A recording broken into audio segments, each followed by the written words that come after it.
दिनै बे समाव बड'लेण्ड बुब्लिया मोनसे दुखुनांथाव रादाब होनो आखायाव लादों। थांनाय 24 अक्ट'बर 2021 खालार खालिनिफ्राय क'क्राझार जिल्लानि सिङाव थानाय दाङापारा गामिनि ठाकुरसिं बसुमतारीनि असे फिसाज्ला थेंगोना बसुमतारीया गिखांनाय जानानै खारनानै गोमानानै दं। दा बे समाव बिनि नखरनि मानसिफ्रा बे सावगारियाव नुनाय मानसिखौ सोरबाफोर नुसनबायदोंबा गाहायाव होनाय थंआव खौरां हरनो थाखाय गासैबो रायजो राजानिसिम खावलायहरदों।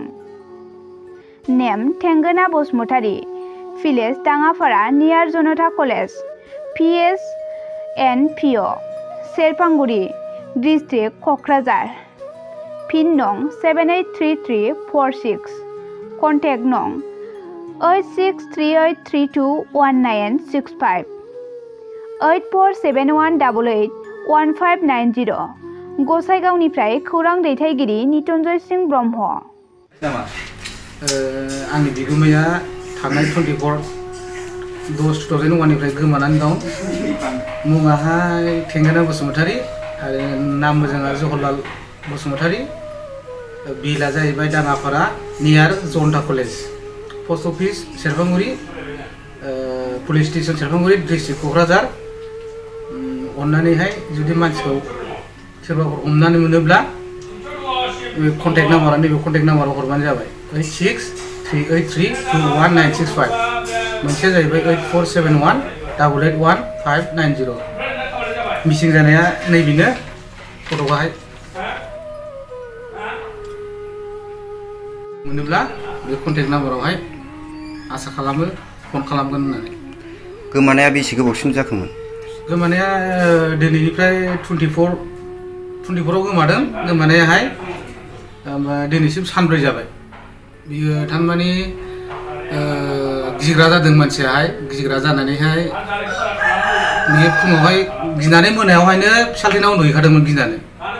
ओमफ्राय मोसौ दोनो होननानै थगायनानैहाय फुंनि 8:30आवहाय जा साइकेल लानानै थांदों बे दिननिफ्रायनो फैयाखै।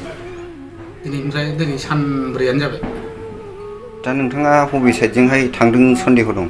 आंनि सन्देहआथ' मोननै दावआव जानानै दं। मोनसे ओरै साहा साइड हाग्राजों थांदों मैनागुरि साइडजों, आरो मोनसेया गोदो गावनि गामि दंमोन सान्तिपुर होननाय, बेवहाय थांदों दाउद आरो। बे मोननैजों मोनसे। अननानै बे नाम्बारावहाय कल खालामो। बाक्सा जिल्लानि सिङाव थानाय बासबारि रेन्ज, बेकि जंगल उड्स रिजर्ट, मानास नेसनेल पार्क।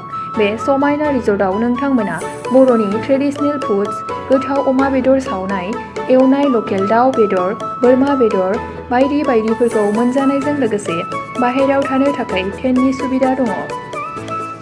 बन fire, jeep safari, rafting, elephant ride, tea garden walk, आलादा आलादा AC गोनां खथानिबो सुबिदा दङ।